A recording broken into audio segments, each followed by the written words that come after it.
அறிவு திருக்கோவில் சிறைவாசிகளுக்கு மறுவாழ்வு மையமாக இயங்கும் என்கிறார் அதன் தலைவர் அருள்நிதி ஆறுமுகம் பாலகிருஷ்ணன்.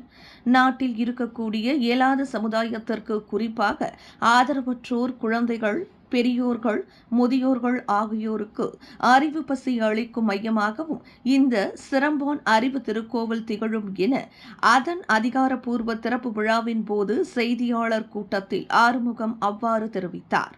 மேலும் மனவளக்கலை பயிற்சி என்ன என்பதை அவர் இவ்வாறு விளக்கினார். மனிதனை திருத்தி அமைக்கக்கூடிய ஒரு பயிற்சிதான் மனவளக்கலையாகும்.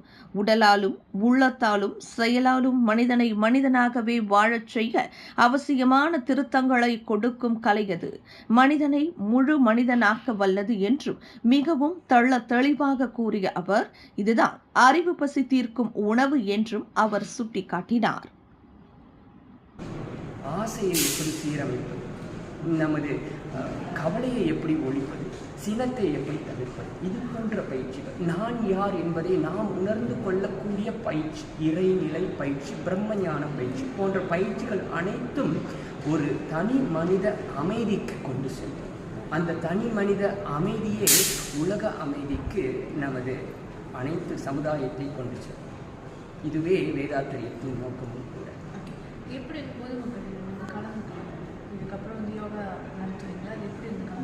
அனைத்து மலேசிய அன்பர்களும் இப்போ நீங்கள் பார்த்தீங்கன்னா சிரம்பான் கேட்வே அப்படின்ற ஒரு இடத்துல நமது அறக்கட்டளை செயல்பட்டு வருகின்றது.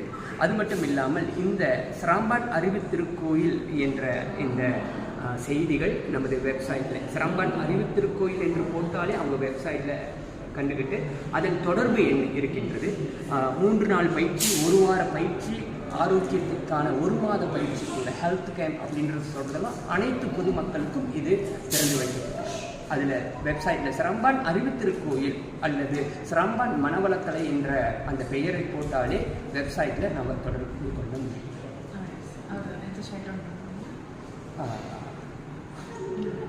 வாழ்க வையகம். இந்த அறிவு திருக்கோயில் உருவானதுக்கான சரித்திரத்தை சொல்லணும். 2018ஆம் ஆண்டு முதல் முறையாக நானும் என் துணைவியாரும் ஆழியார் அறிவு திருக்கோயில் மலேசியாவிலிருந்து நாங்கள் அங்கே 50 அன்பர்கள் எடுத்து சென்று போயிருந்தோம். ஆக அந்த ஆழியார் அறிவு திருக்கோயில் போல மலேசியாலையும் ஒரு அறிவு திருக்கோயில் இருக்கணுன்ற எங்களுக்கு தோன்றிய அந்த எண்ணம் தான் இப்போ இந்த சிரம்பான் அறிவு திருக்கோயில் உருவானது. இங்கே ஆதரவற்ற குழந்தைகள், பெரியோர்கள், முதியோர் இல்லம், சிறைவாசலுக்கான மறுவாழ்வு இல்லம் போன்ற அனைத்து இயலாத சமுதாயத்தினர் இருப்பாங்க. அவங்க அனைவருக்கும் இந்த சிரம்பான் அறிவு திருக்கோயிலில் நாங்கள் சேவை செய்ய காத்துக்கொண்டிருக்கின்றோம். எங்களால் இயன்ற முறை இயலாதவர்களுக்கு எங்களால் இயன்ற உதவிகளை செய்வதற்காக எங்களது குடும்பமே, வேதாத்திரிய குடும்பமே காத்திருக்கின்றது. வாருங்கள் அன்பர்களே, அறிவு திருக்கோயில், அறிவின் இருப்பிடமான சிரம்பான் அறிவு திருக்கோயிலுக்கு வந்து பயனடைங்கள். வாழ்க வளமுடன். விண்வெளியில் மேலும் செய்திகளை தெரிந்து கொள்ள கீழே இருக்கும் பெல் பட்டனை அழுத்துங்கள். உங்கள் ஆதரவை வெளிப்படுத்த லைக் மற்றும் ஷேர் செய்யுங்கள். தொடர்ந்து விண்வெளியுடன் உங்கள் பயணத்தை தொடர்ந்திருக்க சப்ஸ்கிரைப் செய்யுங்கள்.